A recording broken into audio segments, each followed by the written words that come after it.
All right. To start things off, we're going to continue all we have to do with Harris Walls. I want to just say that here we are very proud that we have with us, joining us today. He is the Deputy Chief of Staff to Vice President Kamala Harris, and that is Sergio Gonzalez. Where is he at? There he is, to come and share some few words of the campaign. Sergio, welcome. It's great to see Latinos really being in front of this campaign. We love it. Yes. Sergio. Oh, thank you so much. Thank you so much for being here. Please. Thank you so much. Buenos dias, good morning. How's everybody feeling? Everybody's feeling good? Partying too late? Yeah. Well, it is a party, right? Because what we're seeing during this convention in Chicago is just incredible enthusiasm, incredible energy. It's electric. It really is. And I think that really is a testament to the Vice President and Governor Walz and what they're creating, whether it's here or it's in Wisconsin last night with 15,000 people at the same time, right? It's 77,000 people showing up for events in battleground states just last week. So look, we have this momentum, and I just want to take a moment, Iris, to thank you. I want to thank the caucus, the tremendous work that has been done here by all of you to lay that foundation, the organizing in our communities, because we know that Latinos are critical voters in this election. And this campaign is extremely focused on and committed to, from the top of the ticket, earning every single Latino vote. We will not take any Latino vote for granted. We are in the community, and that has been a center point of this campaign from day one. I know Julie Chavez Rodriguez spoke here on Monday, and I just want to thank her leadership, because she has always been very clear that we are going to invest the time, we're going to invest the resources, we're going to invest the staff to make sure that we have historic turnout as we head into this election. And I just want to talk a little bit as somebody who's worked for the Vice President for a while. I started working for her when she was elected to the Senate back in 2017, and many of you now are starting, already maybe knew some things about the Vice President. Some people are learning more about the Vice President right now. And here's what we know, right? We knew that she's a daughter of Oakland, California. We know that she grew up with a strong, loving, working mother who taught her values around hard work and community and giving back and making sure that she's leaving the world and the country in a better place than when she found it. She had a summer job at McDonald's growing up in a middle-class family. And then she decides to become an attorney. And why did she decide to become an attorney? She decides to become an attorney because she wanted to protect women and girls. And she specializes in cases, and you've heard this from speakers on the stage, she specializes in cases related to sexual assault and domestic violence. It tells you a lot about her from the very beginning. She always talks about when she walked into the courtroom for the first time and she uttered the words, Kamala Harris, for the people. Yes. And so, that mantra, for the people, that has been, I think, the defining feature of her entire career and the work that she's done. When she took on big banks in California for homeowners, that was for the people, many of those banks scammed Latino homeowners. They lost their homes in that crisis, and she fought for them. She fought big polluters. Many of the people, many of the victims of that pollution, Latinos. She fought and took on for-profit colleges that were scamming its students. Many of those students, Latinos.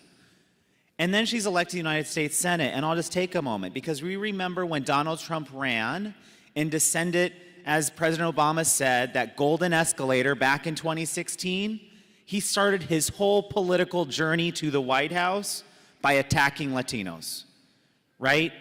Talking about xenophobia and trying to divide us and spread fear and spread hate. And in particular, talking about things like mass deportation, talking about deporting dreamers. And so when I started working for the vice president back in 2017, right after she was elected, California is home to one of the nation's largest population of dreamers. She sat down with me and she wanted to talk about our plan to make sure that we were protecting dreamers in every way possible, and DACA recipients, okay?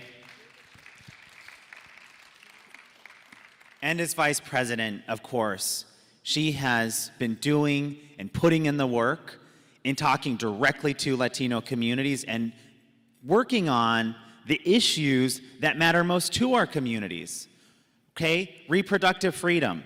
Right after the Dobbs decision, she got to work. She started traveling the country, convening people, including Latinas and Latinos in places like Phoenix and Tucson, in Las Vegas, and across this country to fight back and talk about what is at stake on reproductive freedom. First ever head of the Office of Gun Violence in the White House.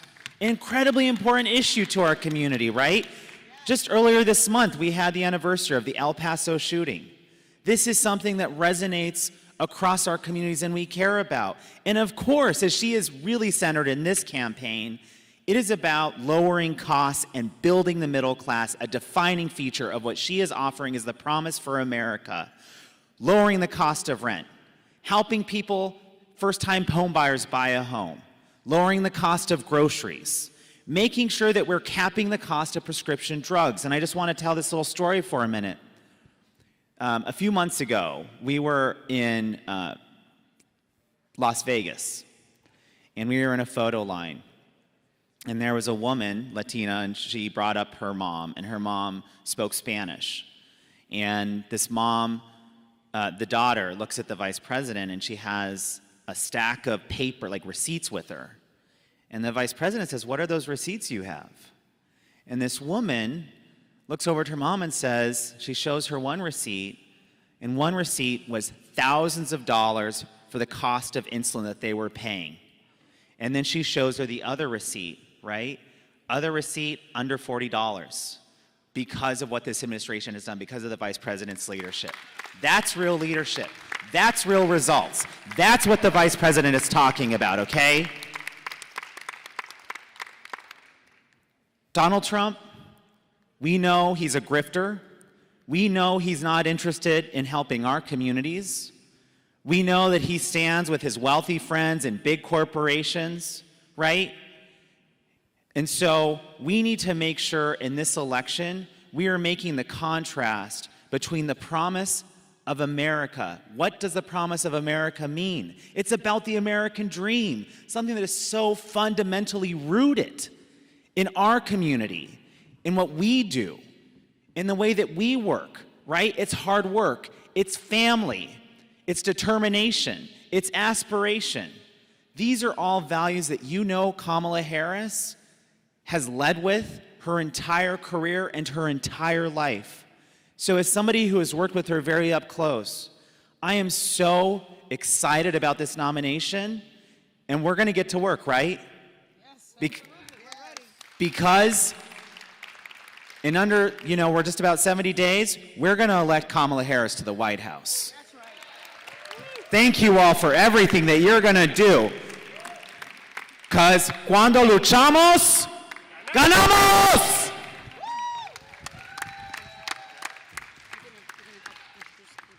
Oh, yes. Well, hold on. Yeah. I'm gonna give you the honors, but we have a little surprise for you. I think it's a great surprise because this is a phenomenal lady that we're going to bring up. You all know her, but you didn't believe that she's going to be. She was here with us today, and she's going to address you. And I am just so proud to have her here at the Hispanic Caucus. And I'm going to have this gentleman introduce her.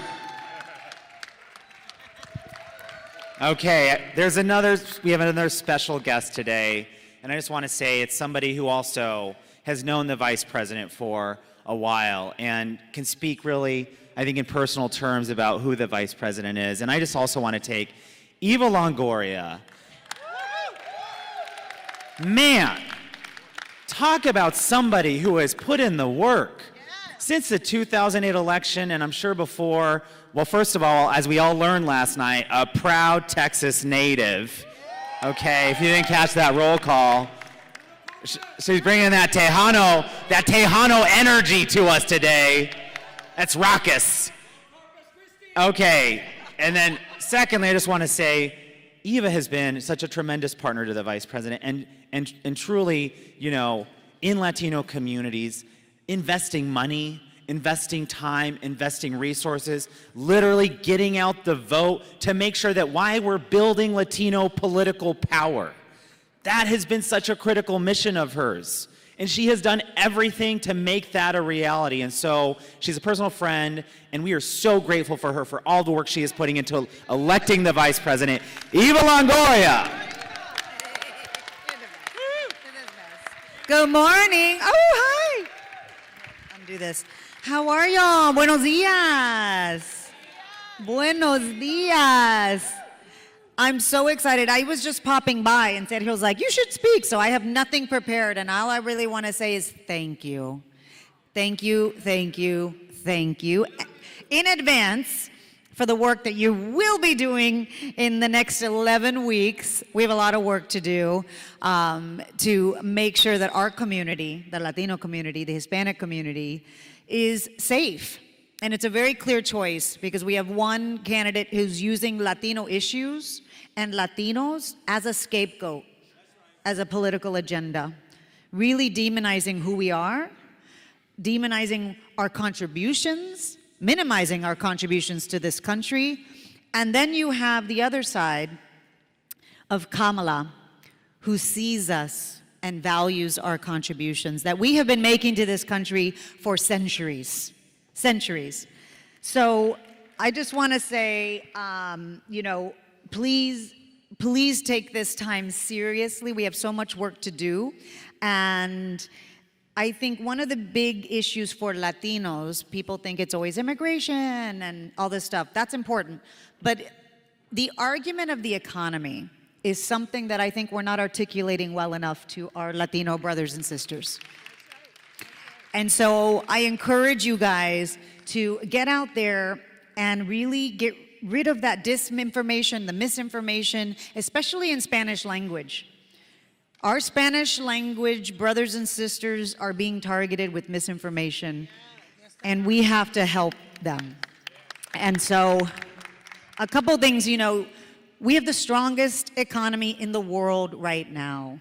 This is a fact. And so Republicans, for some reason, have always owned this issue. We're better at the economy. You are not. And specifically with this candidate, with Kamala, she's done so much with policy issues, and Democratic policies have really disproportionately helped Latino families and Latino pocketbooks. If you think about the Biden administration with Kamala's help, when they did the Recovery Act, when they pulled us out of COVID, and they really put our economy back on track, that was this amazing team. And you know who that affected?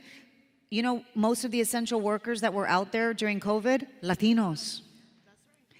You know, for the first time in history, farm workers were deemed essential workers. We didn't need a pandemic to tell us farm workers are essential to our economy. They, you know, this administration also passed the PACT Act, which gave veterans health care. You know how many Latinos serve in our armed forces? We are patriotic and we are proud. And that PACT Act really affected our families who are having health problems because of the service that they provide to this country. We also had the CHIPS Act, which boosted manufacturing jobs. The Biden administration added 16 million new jobs. A third of those went to Latinos. Okay? So these are the things we have to be talking about. We are doing great with the economy, and Kamala's only going to double down on that. She's, you know, already talked about making sure that Latinos have a pathway to owning a home, doing a first-time buyer a down payment program. There are so many things that we're going to benefit from if we can get her into office. And I mean, I can't even touch on reproductive rights as women, as Latinas.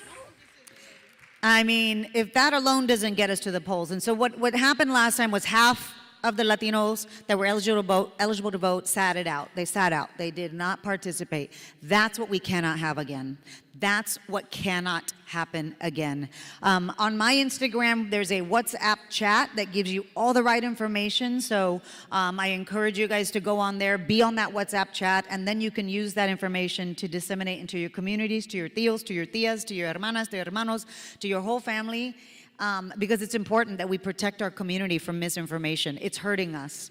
And there's a lot of people who want us to stay home. There's a lot of people who want to suppress our vote. And so not only do we have to make sure they're registered to vote, but we're going to have to make sure they have a voting plan, because there are so many voter suppression laws that have passed that you need this ID and you need your polling place changed and your county's different. And there's so many obstacles that they are putting in our way. And there's a reason, because they know the Latino vote will be the deciding factor in this election. So I want to say thank you. And like Michelle said last night, we got to do something, right?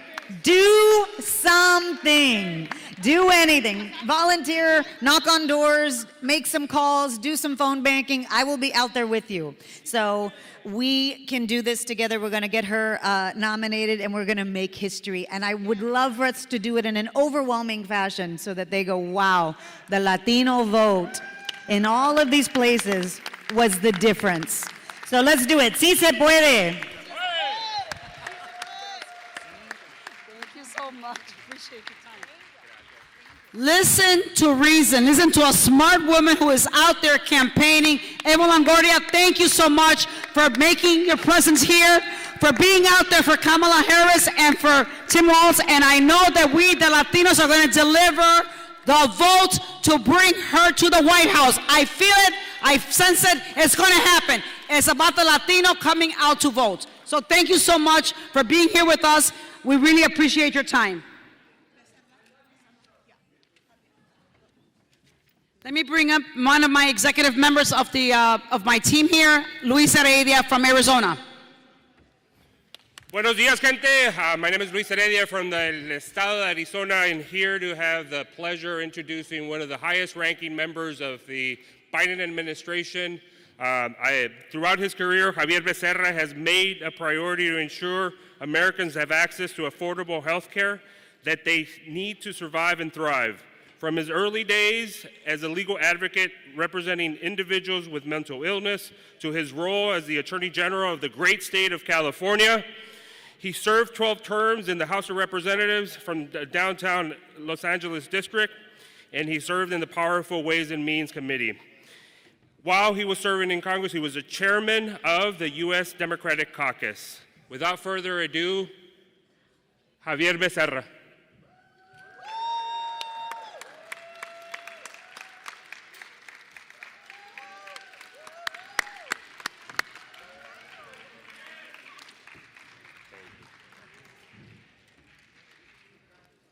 All right, so be straight with me. How many of you came straight from partying last night to this session today, huh? 2 hours. You probably went partying just like that, right, in those shorts, but it's the Kamala Harris t-shirt that really counts. There you go. Listen, I'm pleased to be here, thrilled to be here. You know what's interesting? I can tell you I'm Javier Becerra, but I can't tell you what I do, because officially, I would be violating the Hatch Act if I were to tell you what I do. So I could tell you that I'm thrilled to be here as citizen Javier Becerra, as advocate Javier Becerra, as someone who has known the next president of the United States, Kamala Harris, for many years, Javier Becerra, as someone who has had a chance to work directly with President Joe Biden, Javier Becerra. But I can't tell you what I do as a day job. But what I can tell you is we have done a lot. And as Monday we found out,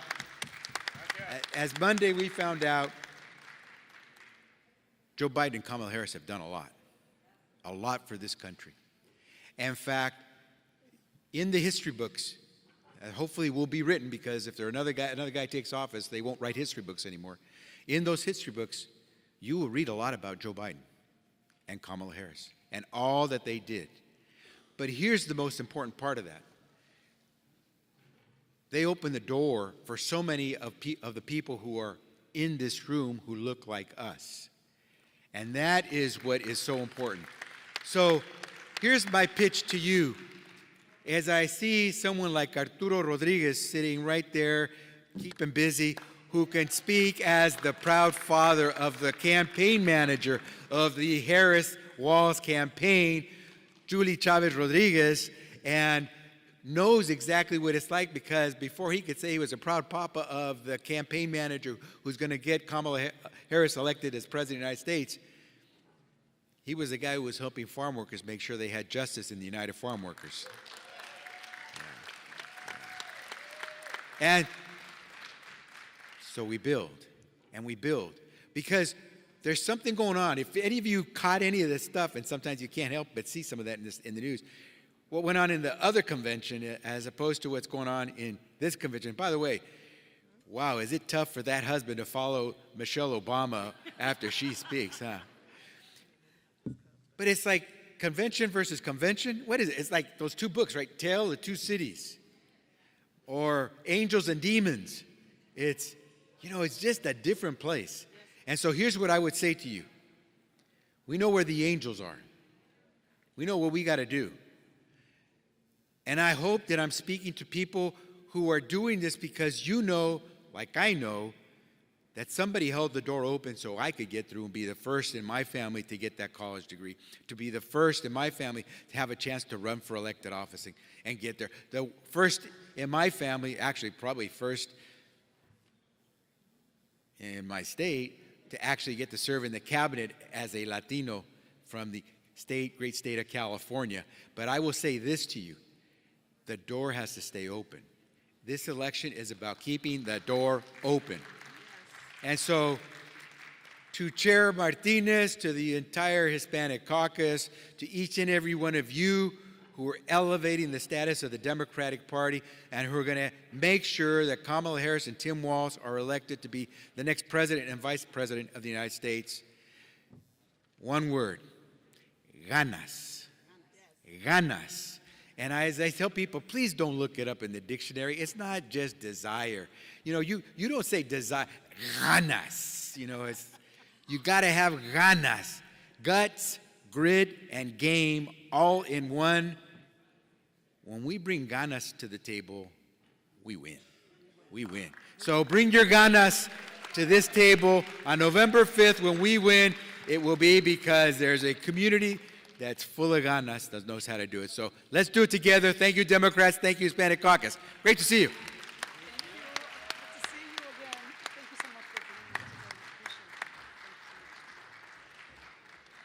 We have a great panel coming up, and I'm going to bring up my other executive member of this wonderful leadership here of the Hispanic Caucus, Artie.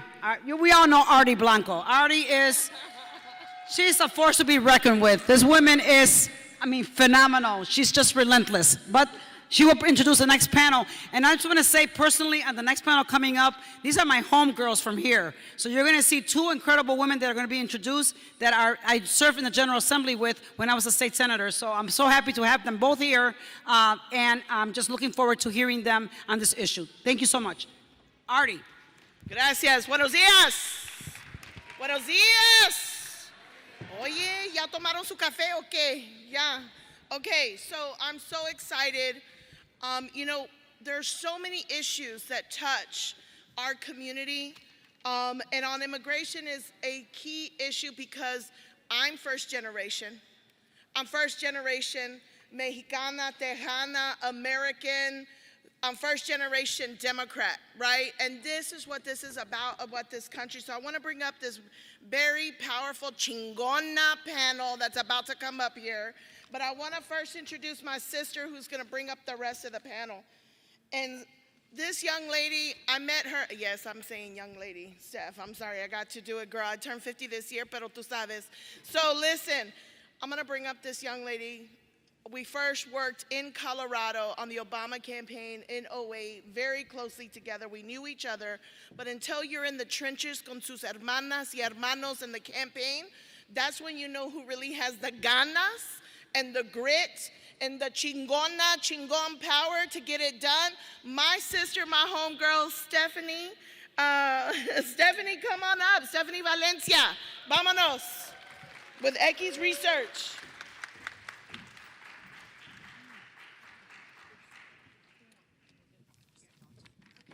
Como Latinos, we're running un poco behind, so we are going to do this really, really fast, this immigration panel. It's a super important topic. I want to first invite Representative Delia Ramirez up to the stage. She has represented Illinois' 3rd Congressional District since 2023. She's the vice-ranking member of Homeland Security, Veterans Affairs, part of the Progressive Caucus, part of the CHC. One really important story about Representative Ramirez is her personal story really helped to move President Biden related to the immigration relief policy that he just announced a couple of months ago. So she has an incredibly powerful immigration story personally. Teresa Romero, who is the president of the United Farm Workers, the first Latina president of the UFW, Si Se Puede.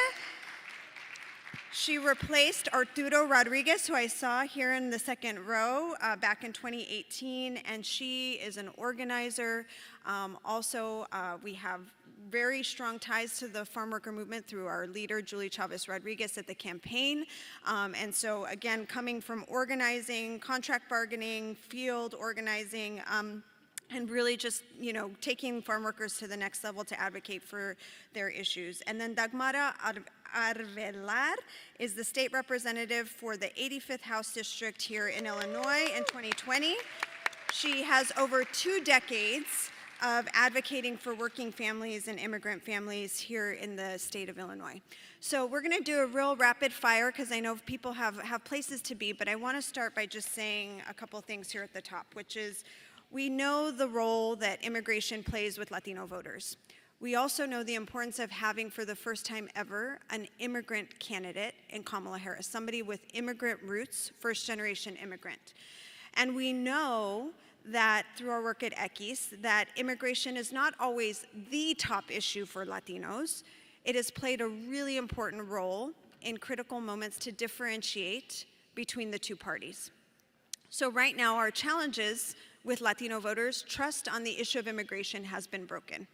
We haven't seen action in a very long time, and Democrats don't really hold that same advantage anymore on handling immigration. So I want to start with the question to this panel, because we've only got about 15 minutes here. What is the role that immigration is playing in this election cycle, both broadly and on the ground in the communities that you're working and serving? Teresa, let's start with you.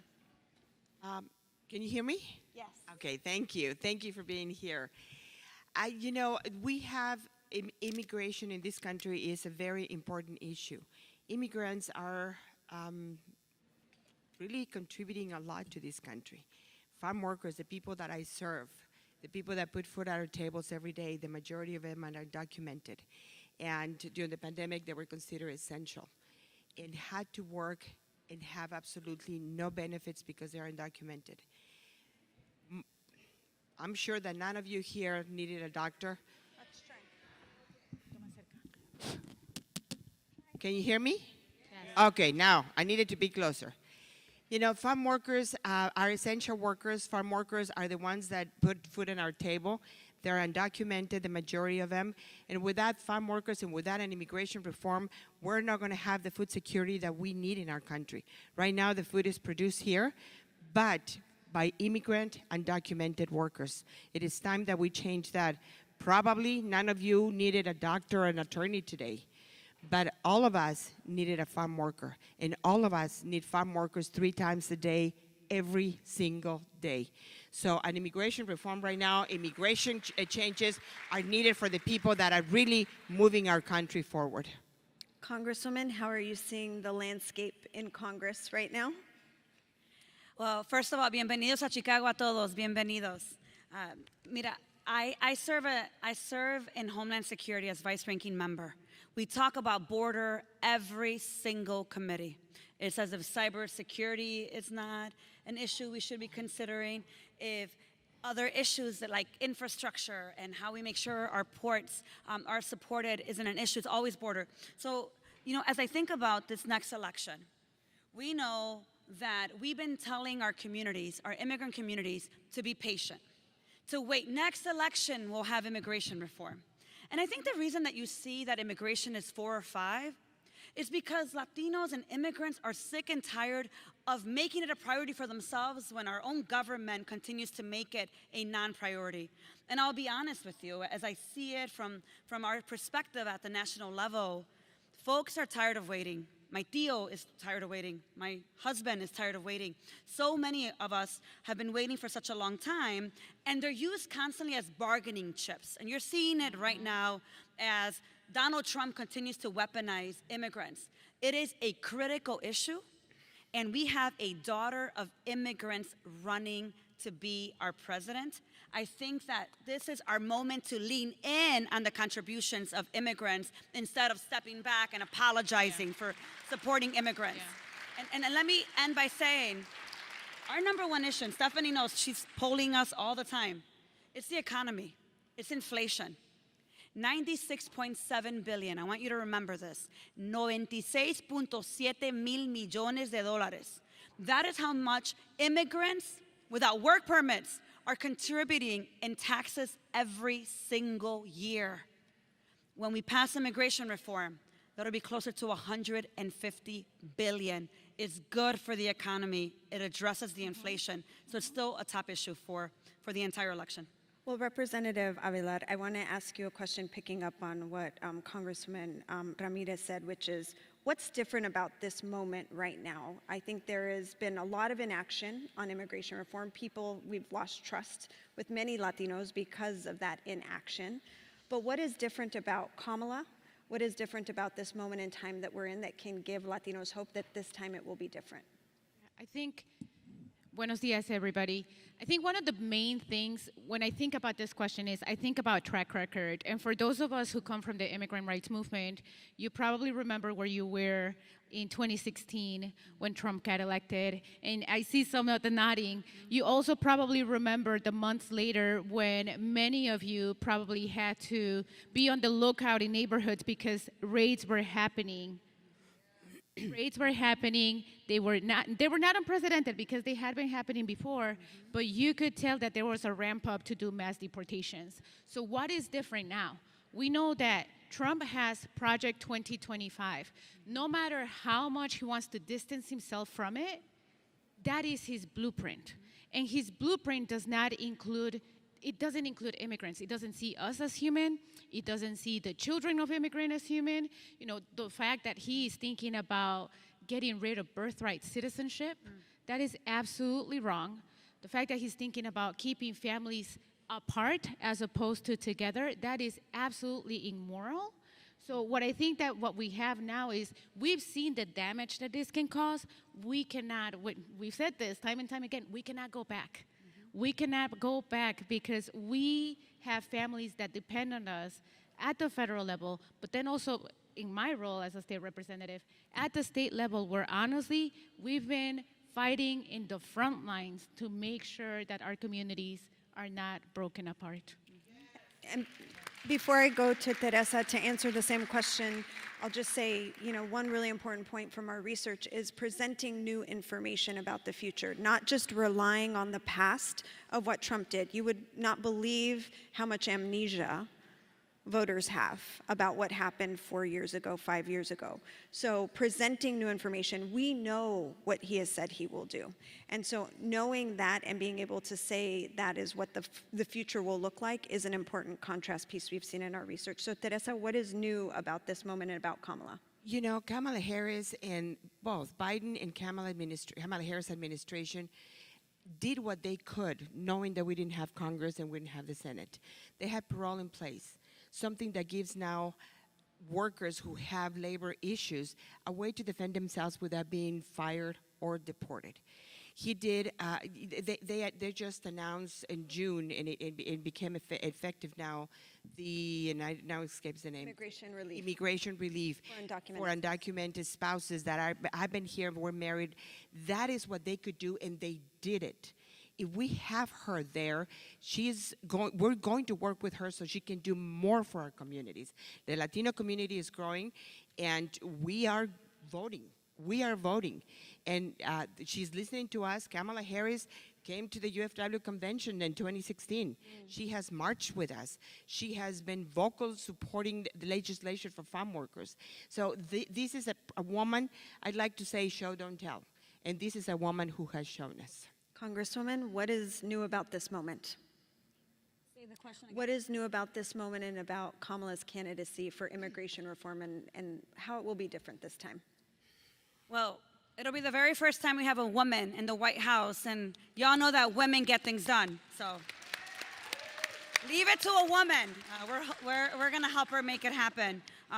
And we were actually, Clerk Iris Martinez and I were talking in the back, and she said, we're gonna just leave it to the President of Mexico and Madam President of the United States. I love figure that. this immigration I love that. problem that is a problem only because we haven't actually prioritized it into a solution.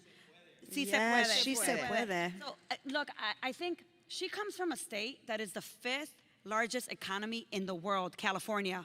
Why is it the 5th largest economy? Immigrants. She is going to be able to talk about immigration as a solution to our Social Security, our Medicare, to grow our GDP, and to make sure that everyone in this country has Social Security and has access to health care. So I'm feeling very hopeful, and I am ready to say, Madam President, let's get this done. Woo! Last question Fired here. up, fired up.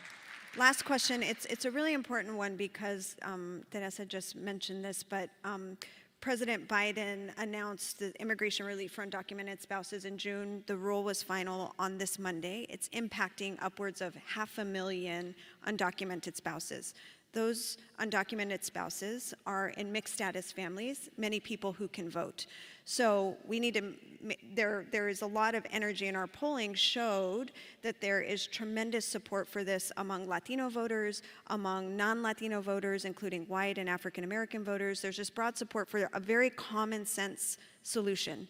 So how can this policy be leveraged in this election to help increase Latino voter turnout? You know, we're talking about, like you said, 500,000 people that could benefit.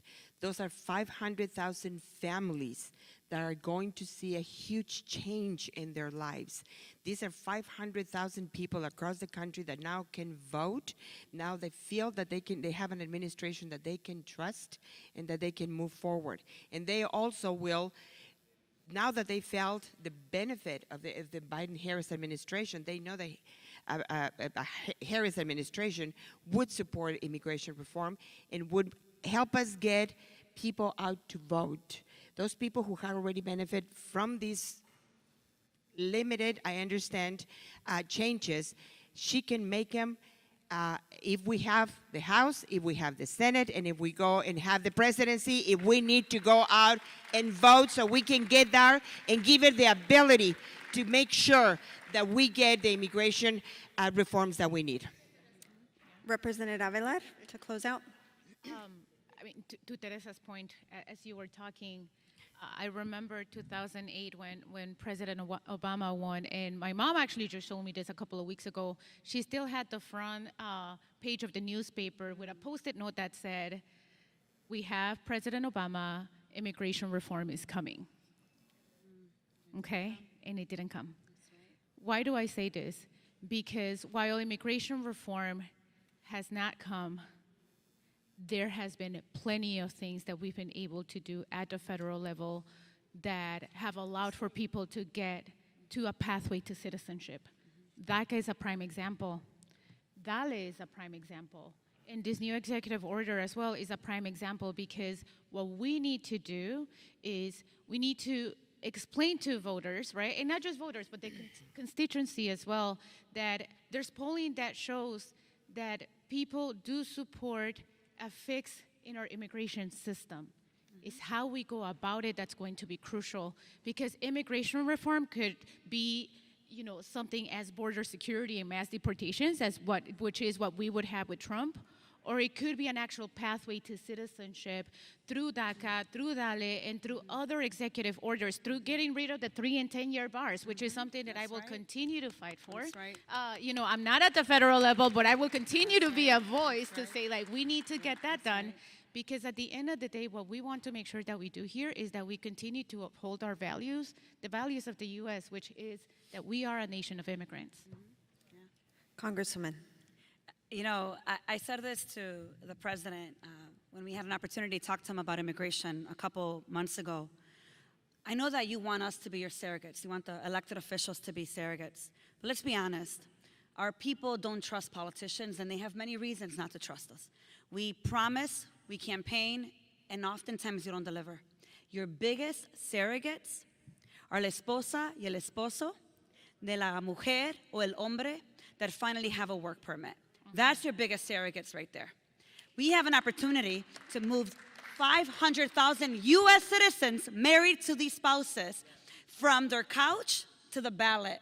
Those are the surrogates that are going to go to la iglesia, la lavandería, and to el tío y el primo que no quieren votar y decir, it was the Biden-Harris administration that gave my husband and my wife papeles. And that's going to be really, really critical leading to November. And we got to get that message out. Yeah. And we got to get as many people with those appointments right now. Well, thank you, Congresswoman. Thank you, panelists. Before we wrap this panel, I want to finish on one note, which is the election is a point in this long-term journey of passing immigration reform. We will have to organize to actually get it done. And so I would like we have to do something to get it done. And so I would like Teresa to end us on something very symbolic that will help remind us of the organizing that has happened to make things happen and move change in our world. I'm in the farm worker movement, so Teresa, close us out. I would like you to join me in the UFW Farm Worker Movement applause, and I want to hear a very, very loud "Sí se puede." Sí se puede. Sí se puede. Sí se puede. Sí se puede. Sí se puede. Sí se puede. Sí se puede. Sí se puede. Thank you very much. Thank you very much, everyone.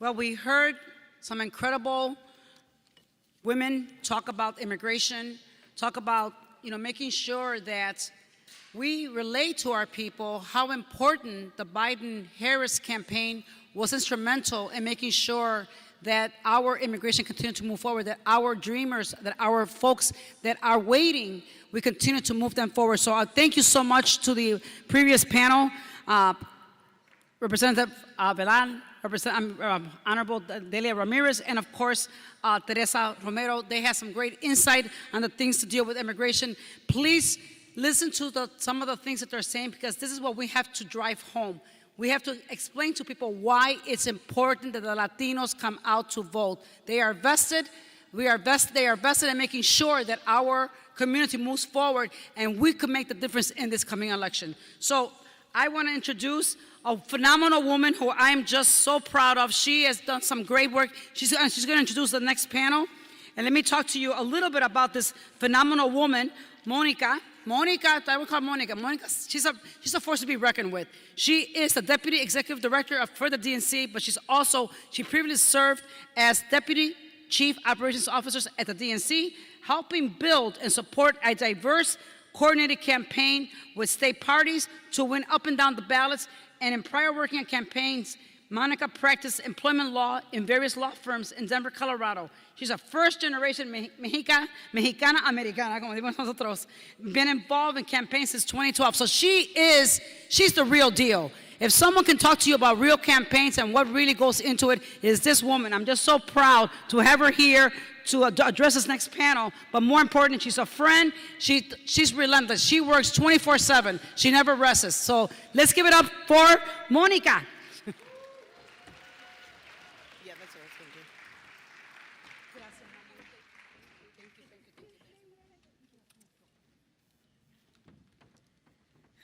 Thank you, Edith, for that kind introduction. Thank you all for being here. I know it's a long week, so much excitement, and I know lots of parties, lots of fiestas, and also what a great night at United Center last night and Monday, so really appreciate all of you being here. I'm Monica Guardiola, Interim Executive Director at the DNC, and and really excited about the panel that we are having. We're going to start today. We have some real powerhouses, and really hope to really get some good information from them. So if we can have the panel come up with us, and I will introduce them as they're coming up. We have Janet Murguia. She has led Unidos Action Fund for many years. I'm sure you have read about her and seen a lot about her.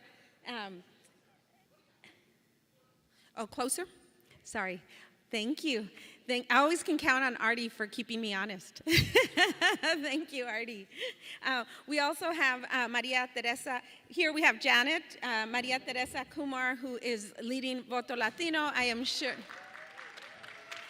I often see her on CNN and is always reporting on the Latino vote, and really is playing a critical part in this election year in her way. And also we have Representative Greg Casad from Texas. Representative Casad was just elected in 2023, so a new member, and we look forward to hearing from him and also see what he does. And also we have Secretary Fontes, Adrian Fontes, from Arizona. As you all know, it is a battleground state, and also there is a very good large Latino population there, and so look forward to hearing about him and what they're doing in Arizona. So I will get us started just with somewhat of a softball question.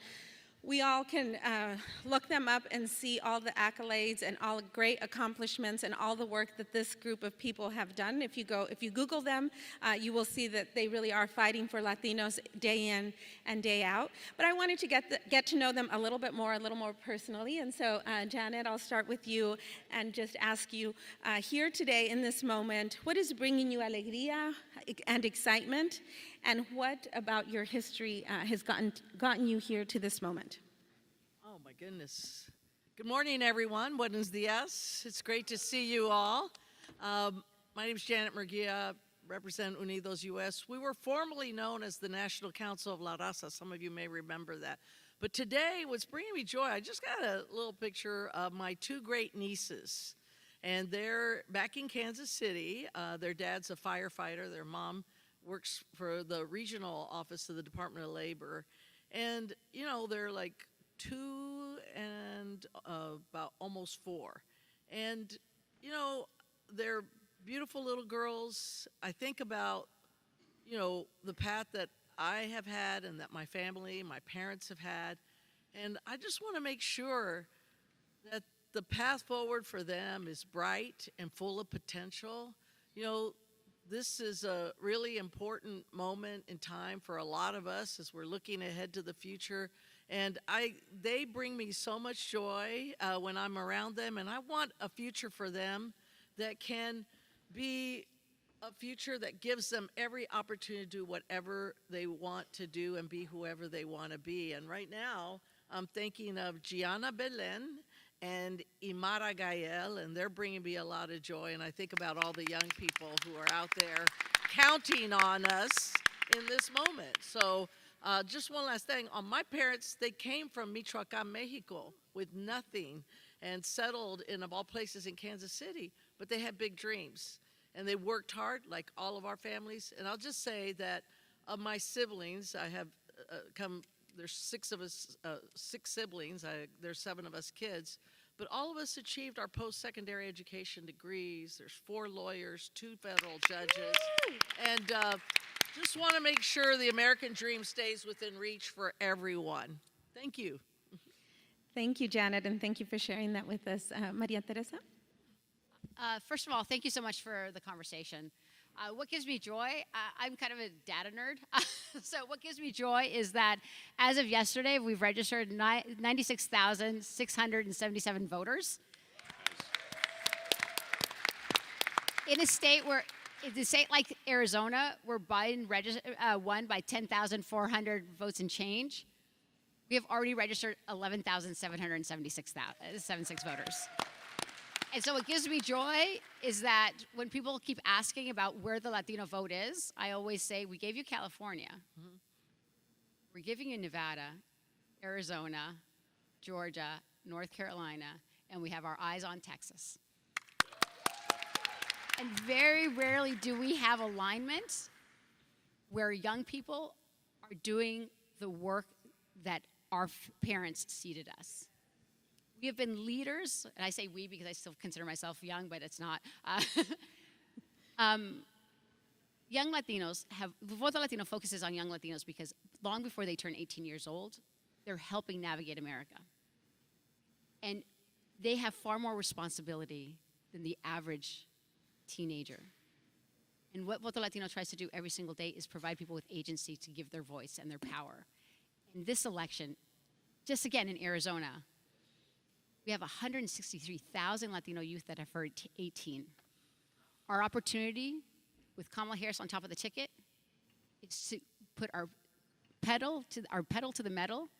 I'm ESL, you can tell. Pedal to the metal and register all the voters. This is an opportunity for us to close the voter registration gap. And we register, we turn out in November, and then we make demands in January. Because there's plenty of issues that our community needs. And what gives me joy and the ability to do the work every day is when I see someone like the congressman who came to a Voto Latino Power Summit and realized that he could be an activist, push the system, or become part of the system, and push in and work with the activists. And so, Congressman, I think you were one of the youngest members of the Austin City Council. You passed fair wages, and now you're one of the youngest members of Congress.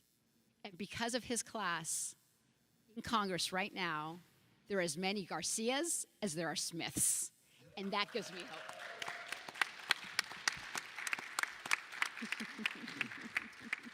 Well, it brings me a lot of joy is Maria Teresa saying nice things about me. Thank you so much. And just being here with everybody, this energy has been so incredible. And I think it's proof that when we listen to our voters and listen to our communities and actually don't just fight against something, but give people something excited to be excited about and to fight for, that we can do incredible and amazing things. And it's just such an awesome reminder. So I'm just so happy to be here with y'all today. What brings me joy would be a nice bowl of menudo for this hangover, but I think what actually, we just got to keep it real, folks. Estamos entre familia, right? What really brings me joy is the increasing capacity that we have as Latinos in this country, and I think there's going to be a paradigm shift very soon, and that paradigm shift is going to be. We have found ourselves standing on the shoulders of giants who tried to get into those places of power, those halls, to be sitting at the table. And as is the case with Garcias and Smiths, in our 90-member legislature in Arizona, there are 6 who have the surname Hernandez, which is a big deal proportionately. And so the paradigm shift that brings me joy is thinking about the days when we can shift our focus from getting into the door into taking the power while we are at the table and becoming more sophisticated as leaders, becoming more competent to be able to utilize the power that we have struggled so mightily to attain with members of Congress and city councils and state legislatures. That paradigm shift and the expectation of it is what gives me joy. The one thing, though, I think that Monica also said was to ask something unusual about ourselves. Okay. Are we going to do that, or are we skipping Sure, over? go ahead, Secretary Fonseca. Because I prepared myself for Okay, it go ahead. mentally. She said, tell them something about you that they can't Google. And I said, well, I mean, you might be able to Google the fact that I was the lead male vocalist with the mariachi at Arizona State University when I was... Does anybody here have a birthday or an anniversary or just a special day? Anybody? Henry, are you? Anybody? No? Entonces, allá atrás? Yeah. Bueno, felicidades. Estas son las mañanitas que cantaba el rey David. Hoy por ser día de tu santo, te las cantamos aquí. If you want the rest, buy me a tequila later and we'll do it.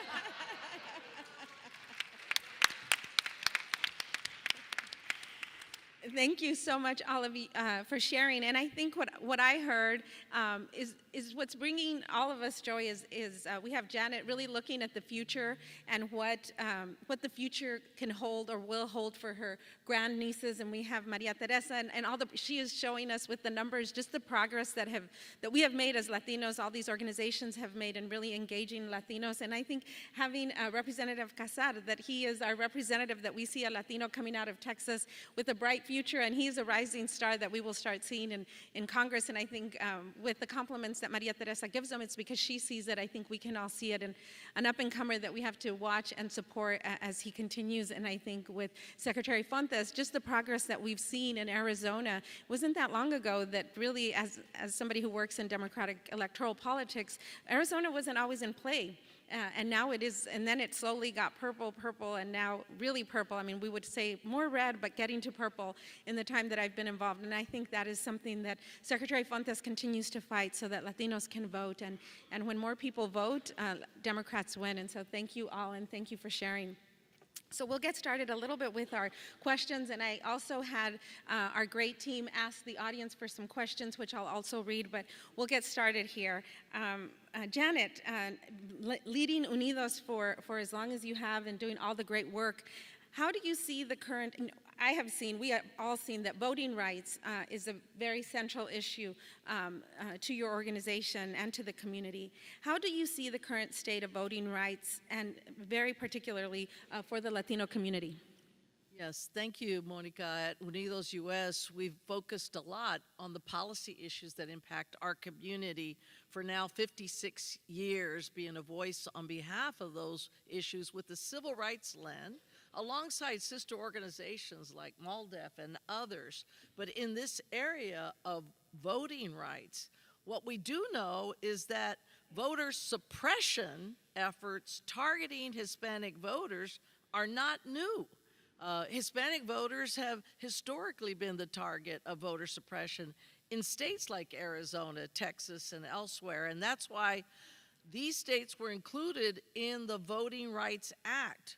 But all of that is in question, especially since the Supreme Court decision in a case called Shelby essentially eviscerated a lot of the protections that would allow interventions by the Department of Justice to see. What am I talking about? I'm talking about when states or jurisdictions try to change the hours that you can vote, where the ballot boxes are, where and what times you can vote, and so what days you can vote.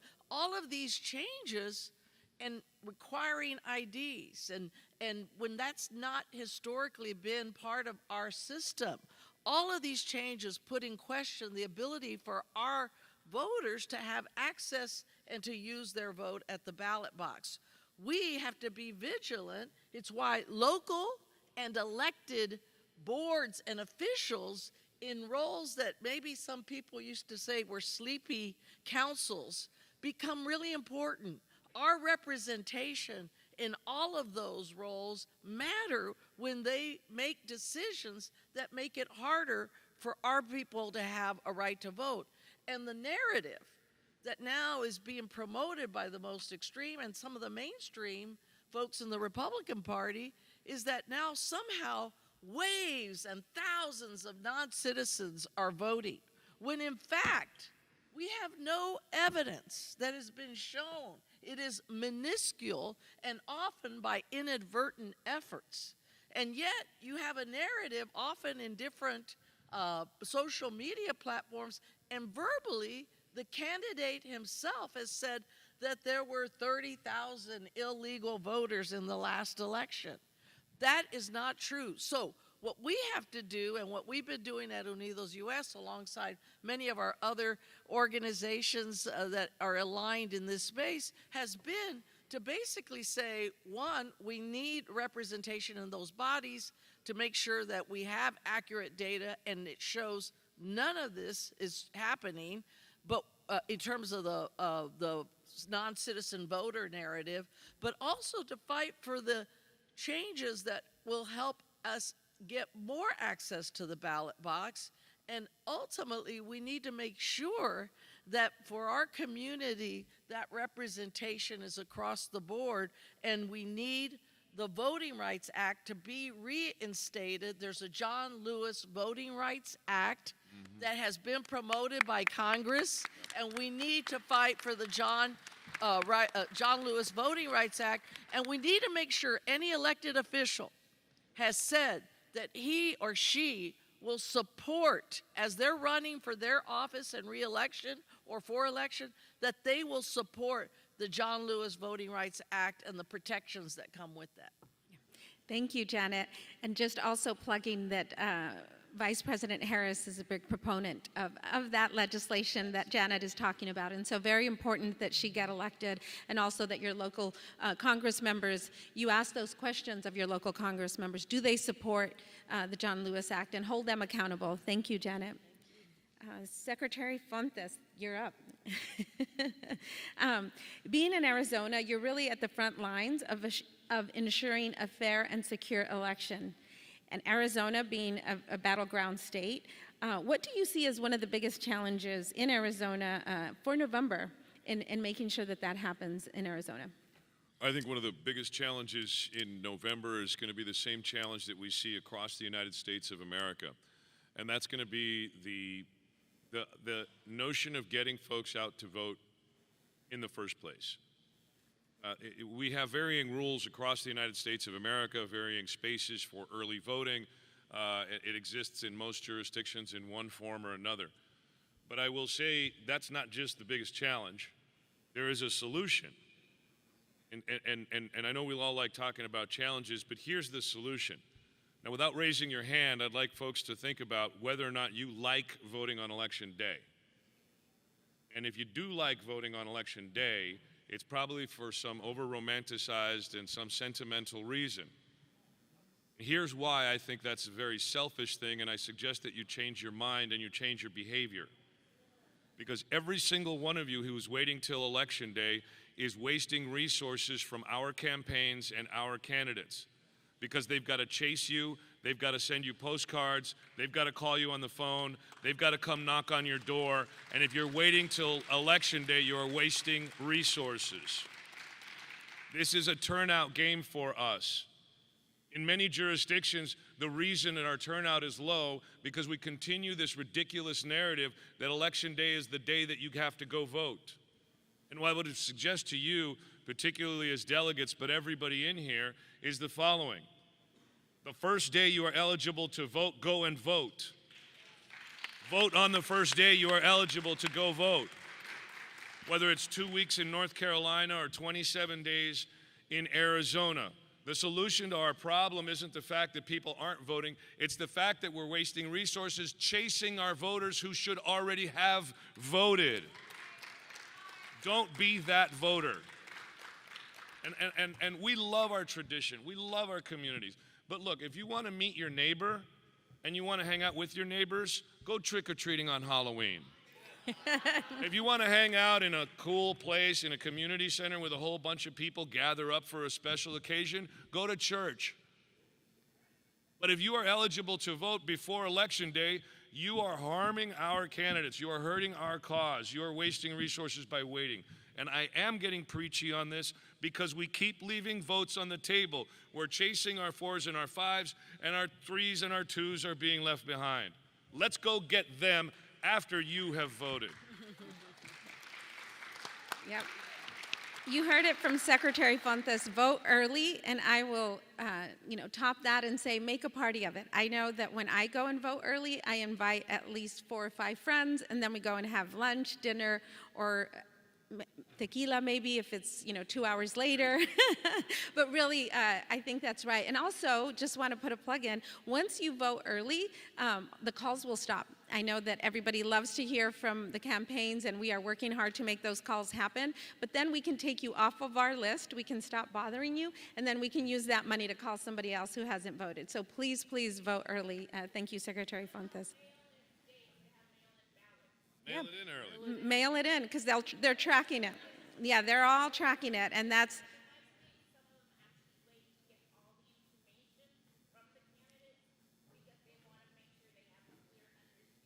We should be campaigning earlier. We know when the ballots are going to arrive. We know who our candidates are. We know what the issues are well ahead of time. It is irresponsible to continue this election day tradition in a time and a place where we have all that information early. We are cheating our own communities when we keep with this ridiculous tradition. Voting is not about one day, it's about a season, and it's about preserving our rights. We're kidding ourselves if we hang on to that practice of the past, and it hurts us all because of what Monica said. I'm really passionate about this, if you can't tell, you guys. I'm really passionate. Thank you. I think, thank you so much. One of the other, I think, threats to our democracy that we are seeing, and especially in our communities, is misinformation.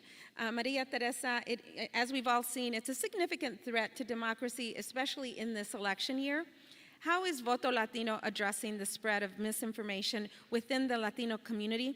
And what strategies have you seen that we can all help with to stop the misinformation?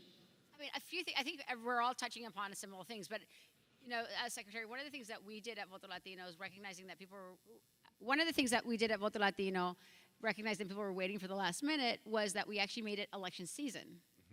And as a result, I could tell you with some of the work that we did is that of the people that we registered to vote in 2020, we created interventions, and the interventions worked.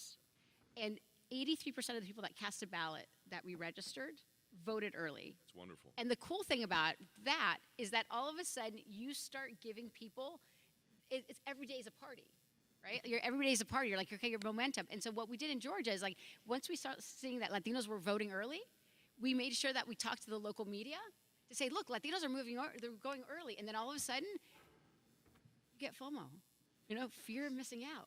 And so we would love to share with you some of the strategies that we're seeing that people all of a sudden saying, oh my goodness, and we focus solely on low propensity voters because we recognize that campaigns have limited campaigns, so we're trying to figure out how to balance that. But switching on to why we do misinformation and disinformation, Voto Latino, when the Voting Rights Act basically gutted us, the best underreported story was that Shelby County had experienced a 200% increase in the last census of the Latino population. This is about us.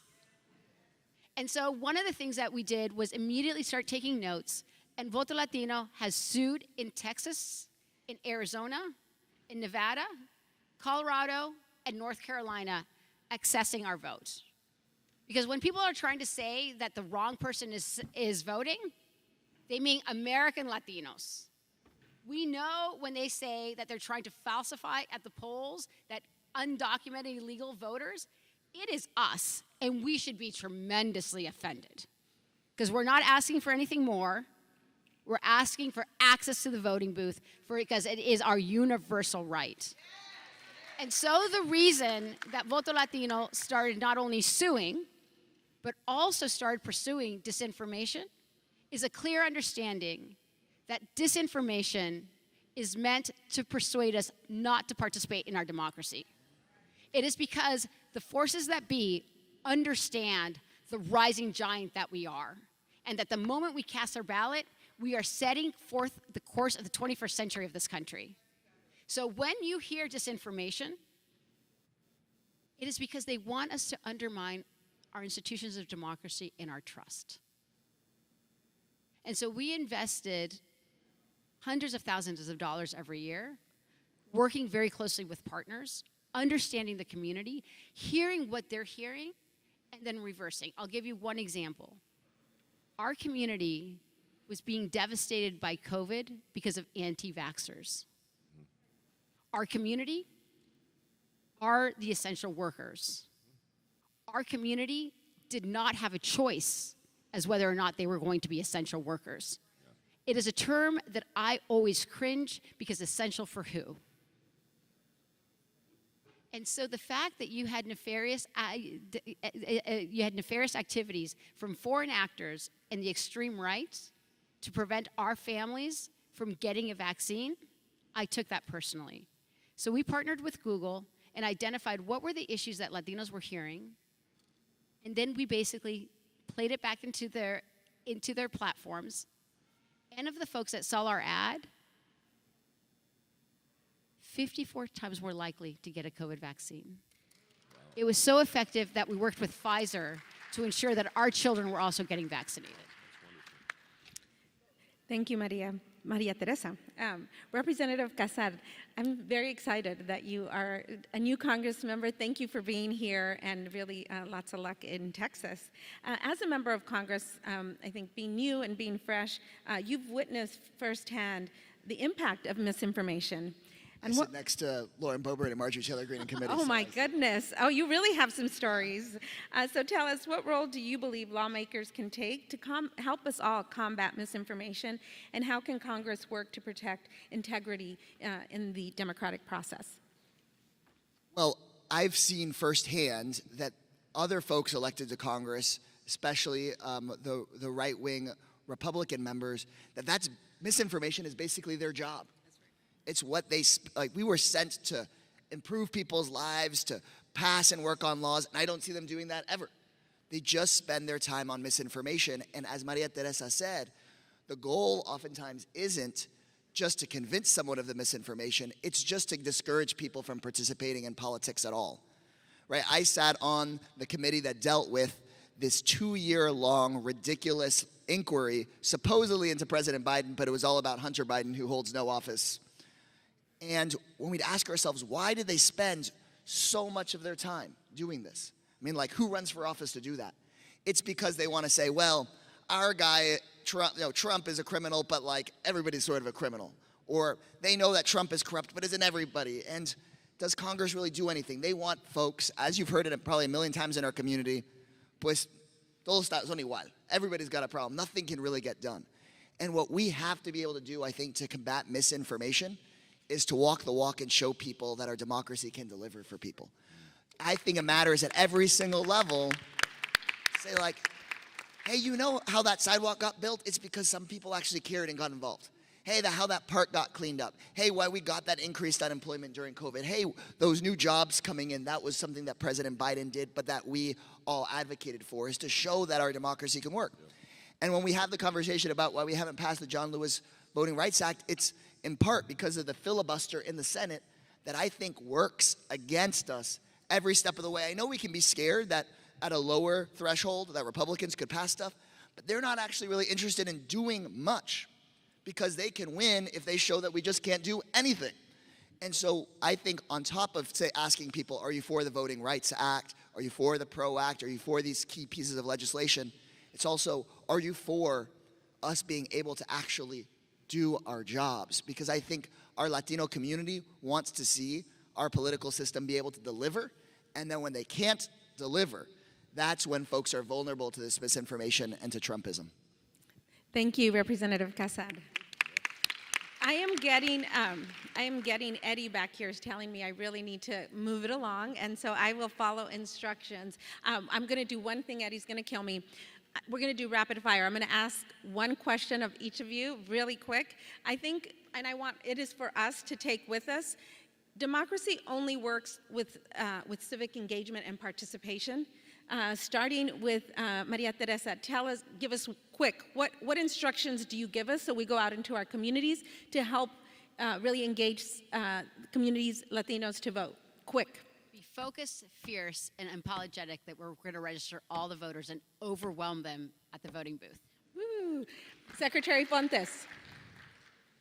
Ganas. It's that simple. We have to do the work. I think Maria Teresa hit the nail on the head. Yep. Representative Casar.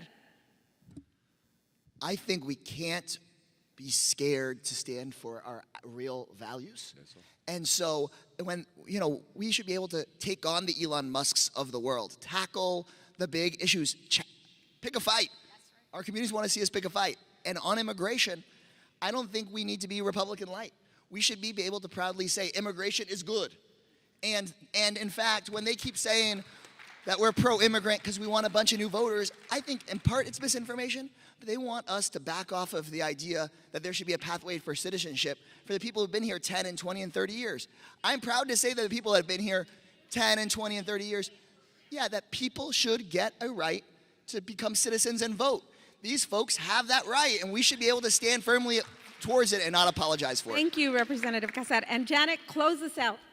Make a plan to vote. I'm so proud that at Unidos US, we've registered almost 1 million new voters in the last decade. Those votes count, and as we've heard from Secretary Fontes, let's build on those who are already voting and bring in new voters. Make a plan to vote, bring your family members, talk to your community, talk to your neighbors. We need to deliver every vote. We had a race in Arizona that just closed up. It was a primary, but the vote differential was 38 votes between those two candidates. You think your vote doesn't matter? It matters. It matters. And every vote counts. Okay, everyone, you heard it Vota here. con I'm ganas. sorry. I'm sorry. Go ahead, Maria Teresa. It's like, vota con ganas. Con ganas. Voten con ganas. Thank you so much for this panel. Thank you all for Let's your win in the patience. fall for Harris and Walz.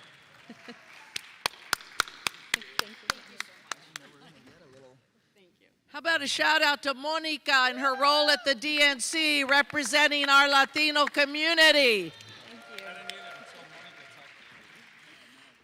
I think we have, thank you. We have some other speakers. I do really quickly just want to say that this doesn't happen with all the work that Edie's and Eddie put together. So also really thank you to everyone for putting this panel together.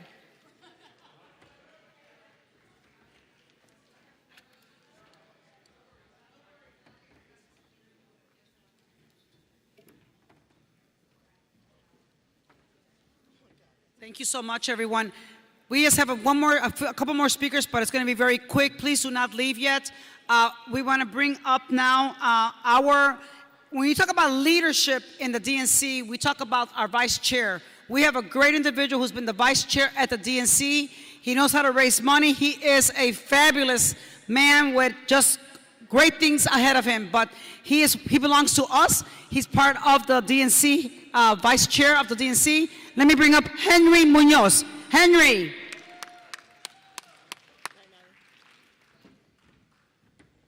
Thank you. Yes. Thank you for being here. I'm not going to talk about the DNC today. I'm going to talk about our power. I walked into this room today and I remembered a day in 2011, Edie's, when a group of us got together and decided that demography is not destiny, and that our community was more important than any one presidential election, that it was more important than any one campaign. And we worked together. Janet was in those meetings. Hilda was in those meetings to develop an organization called Latino Victory, with the idea that until we saw the percentage of representation at every level of government reflect our population, we would never achieve what we had to achieve. That's exactly right. And that one of these days we would be standing at a convention recognizing the nomination of a Latino to the presidency of the United States.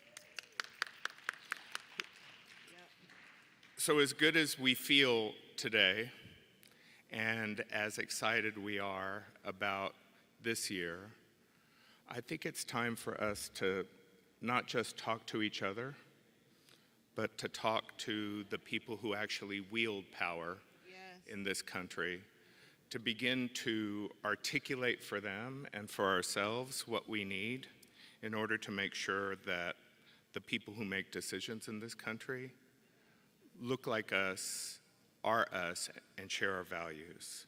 We made a lot of progress, and we have a long way to go. And I appreciate you sitting in this room today to listen. Thank you all. Thank you. Thank you. I'm also going to bring up, once again, someone who just wants to make sure that she drives the message. You know, she has an incredible, history with the White House. She has done some great work, but today she wants to come and just say one more time how important it is for us to be out there getting the vote. Hilda Solis. Wow. All right, sí se puede. You guys fired up? Did you get to see our past President Obama and his wife, Michelle, last night? How are you feeling? Fired up? I am. And you know what? We're going to drive it home. And you heard some very eloquent speeches and also very poignant about the necessity for us to get out to vote, to understand that all of us are in this together and that we have to make sure that we unify and that when we go back to our communities, wherever they are, me, California, but some of you in some of those red states or neighborhoods that we still have to get people to turn over, we need to work hard. This is our opportunity, and it will only come around in certain occasions. For the first time, we're gonna have a woman that is a child of immigrants. So that's good, that's important, but we have our own experience. We have many, many years working very hard on immigration reform, making sure that our DACA students have a path to citizenship and all those that are 11 million that are still waiting, but also making sure that our economy is number one. Our people have suffered through the pandemic. We were taken care of in certain ways by the Biden-Harris administration. Now we need to bring it up to 2.5 and make sure that we have housing, affordable housing, that we also have good pensions, that we have good salaries. Minimum wage has to be above $15 in many parts of our country, and making sure that there's good pensions in retirement and affordable health care. Prescription drugs, we know we have high rates of chronic illnesses, diabetes, and all of that. And we need to make sure that those pharmaceutical companies come down and meet us, and we make sure that the administration is on our side. So when they get elected, we remind them that we were there for them, and they need to be there for us. Muchas gracias. Thank you. Okay, now, I know a lot of you, I know it's been a long meeting, but this is going to be important. I'm going to bring two young women out here that we're going to hear from, because it is about the future of our party, and it is about getting shit done. I'm just going to say it, because that's what we have to do. When Henry said we've got to talk to people with power, we got to make sure we're still talking to our people and informing them. That's what gives them their power. So I'm going to bring up a sister and hermana, Michelle Villegas. I want her to come up. She was the one keeping us moving for the last 6-7 years at the DNC, being our Hispanic director. Now she is part of the Hispanic, leading the coalition director for the Harris Walls campaign. And she's gonna go through what we've got going on, and we need you to share it with your gente. So Michelle, por favor. Hola, hola latinos, ¿cómo están? Buenos días. For all of you who don't know me yet, I'm Michelle Villegas Tapia. I'm the Latino Engagement Director nationally for the Harris Walls campaign. So it's good to be with you all today. I know we're running a little over, so I'll move through this quickly. But I want to make sure we all leave here today with some concrete things we can do, next steps to make sure that Latinos are helping us to win those margins across battleground states, because Latinos are everywhere. I wanted to start with just a few key highlights of all the different Latino engagement work that we've done on the campaign so far. So, you know, the Vice President has been out there on Latino radio. She's been out there on the road. We have Latino field offices across the country. And we have recently had some really great endorsements from LULAC, from Voto Latino, from Latino Victory Fund. So we have a great, robust crew of Latino organizations and work happening. We know that Latino voters are key to the path to victory for us. So Arizona, Nevada, Pennsylvania, these are places where Latino voters are going to help us win and be the margin of victory in these races. So we have invested early. We are building real infrastructure in these communities to make sure that Latinos are organized and that they have the tools they need in order to get out and vote. We have offices in targeted communities.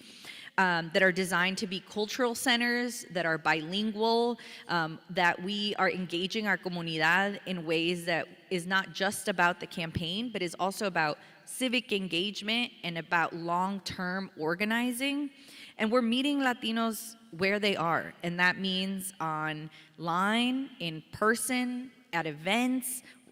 So I'm gonna talk a little bit about our WhatsApp that launched this week, and you all are gonna join it. So a couple of the ways that we can mobilize is through relational organizing. So we have a Reach app, and we can use Reach. It's an app on your phone. We can use it to have conversations with our friends and family in person, and then log that into the Reach app so that the campaign can follow up with them. We also have bilingual Spanish phone banks. So we have phone banks that you can join every Thursday and every Saturday on the campaign. And you can join those from anywhere. And we can make calls to Latino voters in English and in Spanish to make sure that they know that they have to vote in November and that they have all the tools in order to do that. And so it's super important, especially for our Spanish voters, Spanish language. It's so important for us to have that special touch with someone in language, and that we have that across the battleground states. So these are really important. We are also doing national organizing calls with Latinos con Biden-Harris. We have Latinas con Harris, Latino men. We've got Latino youth calls. So lots of different ways for opportunities of engagement. And this is if you want to join Reach, you can do that here. And that's our relational organizing tool. Like I said, we know that Latino voters, the best way to reach them is with in-person conversations from your trusted friends and family, right? So a message to a Latino voter is so much more valuable when it comes from your tia, your tío, your primo, right? And so that's all of you. We need you to talk to your friends and family, and then use the Reach app to track those conversations so that we know you can put in there, today I talked to my tío. He is gonna vote in November, but he's on the fence. And so we know that he got a touch from you, and the campaign can then follow up and make sure that we're getting him out to vote in November. Okay, now everyone keep your phones out, because I'm gonna need you all to scan this QR code. This is super, super exciting, and one of the ways in which the Harris-Walz campaign is doing culturally competent engagement with Latinos. This week, we launched our brand new Latinos con Harris-Walz WhatsApp channel. This is the first time that a presidential campaign in the United States has ever had a WhatsApp channel. And it's huge. It's super exciting and super important, because we know that Latinos are communicating on WhatsApp. I get my buenos dias, bendiciones, happy Monday every day, right? From my mom, from my abuelita. We are on WhatsApp. And so the campaign is making an effort to make sure that we're reaching Latinos exactly where they already are. And one of those places is WhatsApp. We're making it super easy for folks to join the channel, and it's an easy way to get Latino voices who are on the campaign. We're gonna have special behind the scenes content of things like at convention, for example. We have fun videos, fun content that you can only get on our WhatsApp. And we're also gonna help stop the spread of misinformation and disinformation by sharing, actual pieces from the campaign, data from the campaign, making sure that Latino voters know how to talk about the Latino vote and how to talk about the Vice President and Governor Walz to their friends and family. So that's my last ask for you today.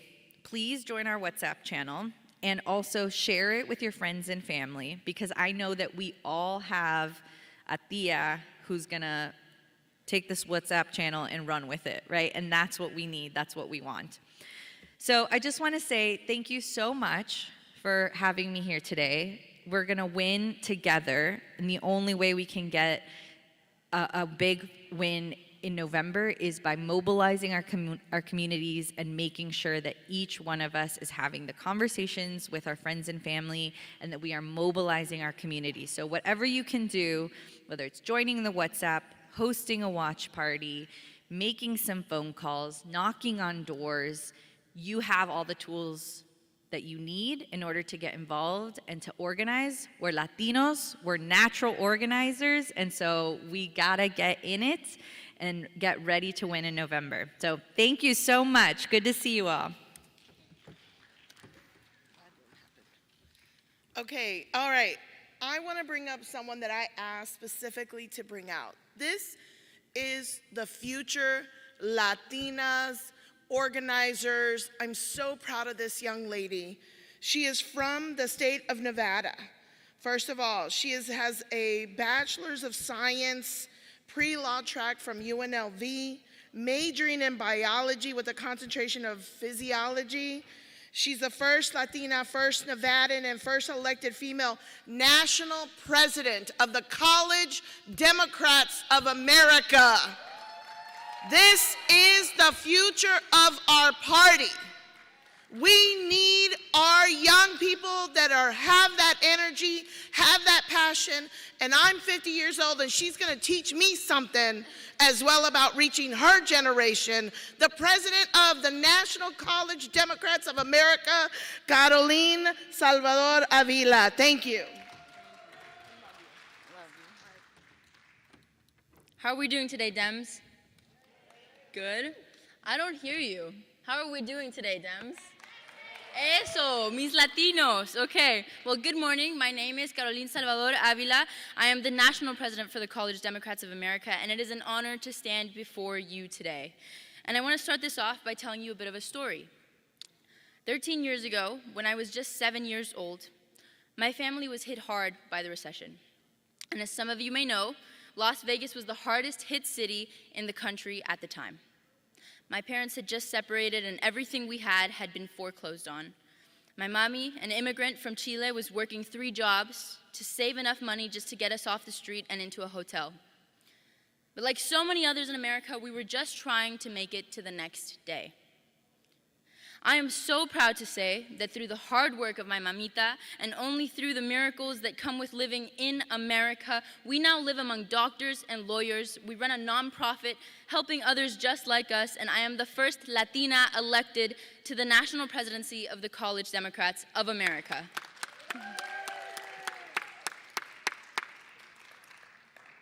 My mom made the American dream possible for my brother and I. But you know who else is the American dream? Kamala Harris. Yes. Amigos, tenemos una oportunidad. We have an opportunity that is so incredible. We have the opportunity to elect a president who knows what it's like to fight for everything she has. She knows what it's like to live with a budget for a dream her parents passed down to her. She's ready to fight against greedy corporate fraudsters like Donald Trump, who cut the line we've all been standing in. She will fight for our rights as citizens, as women, as children, as minorities, and as immigrants. And it is through the hope that I know as descendants of fighters we all have built inside us that we will elect Kamala Harris as our next president of the United States of America. Pero Latinos, we have to do our part. We have to help her win because we know what's on the line, don't we? We know what Donald Trump thinks of the hardworking immigrants that built this country. We know what Donald Trump thinks of the minorities that make up America. And we know that he will not fight for the hard workers, for the bartenders, the construction workers, the banquet workers, all the Latinos in this country that spend hours on their feet to feed their families. Yes. But let's remember, just because we know who to vote for, just because we know who the clear choice is, does not mean that our work is done. We have 76 days to show the country a piece of that hard work we know about. 76 days to talk to your friends, to your family, to dispel the misinformation your tías keep getting on Facebook and WhatsApp. 76 days to explain to your tíos and your abuelitos why women's rights are at stake in this election. 76 days to teach your abuelita what will happen to her health care if America's biggest clown is reelected. Yes, that's right. 76 days to tell your friends what will happen to their dreamer homies if they don't vote blue up and down the ballot. We must vote blue all the way through. We cannot send Kamala and Tim to the White House without their friends in the House and the Senate. Latinos, we can deliver this for Kamala. And I know we can because I know how much y'all like to talk. I know we all love the chisme. So when you gossip with your neighbors, you spread that chisme. That's right. Tell them why Kamala is for you, for them, and for todos. When you have your families over for dinner on Saturday night, you tell them why Kamala is for todos. When you spend hours texting your amiguis on WhatsApp tonight and every night until November 5th, tell them why it is brat to vote for Kamala Harris. Tell them why Kamala es una reina. Yes. Kamala nomenon no puede suceder sin Latino nomenon. ¿Por qué? Porque cuando luchamos, ganamos. No los escucho. Cuando luchamos, ganamos. Muchas gracias. Los quiero mucho, Democrats. Thank you.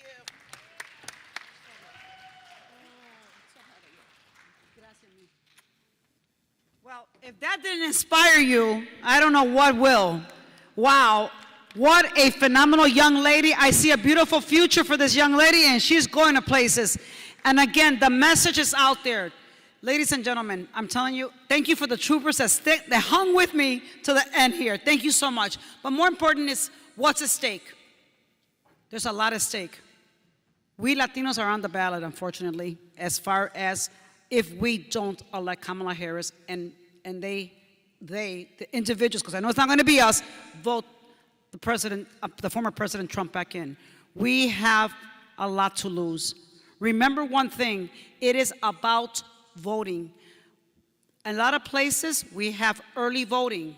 We have, same-day voting. Same-day registration and voting. There is no reason out there for someone not to come out to vote. Que dejen las excusas en la casa and get out there. Because guess what? If we don't, we're going to go back to 4 years of hell that we went through 4 years ago. So again, remember, the power for Latinos is our vote. If we want to be at the table, we have got to come out to vote. It takes a few minutes just to go do that. Please remind your family, your friends, anyone that you know in your community all over, make phone calls. This is the election of our lifetime in so many aspects. And we can be part of this, being the community that delivers Kamala Harris and Tim Walz to the White House. So in saying that, I want to say thank you for hanging in there with us. I hope that you enjoyed the program. It was a little challenging. Again, we should have had more people, but again, we have a lot of problems with the buses.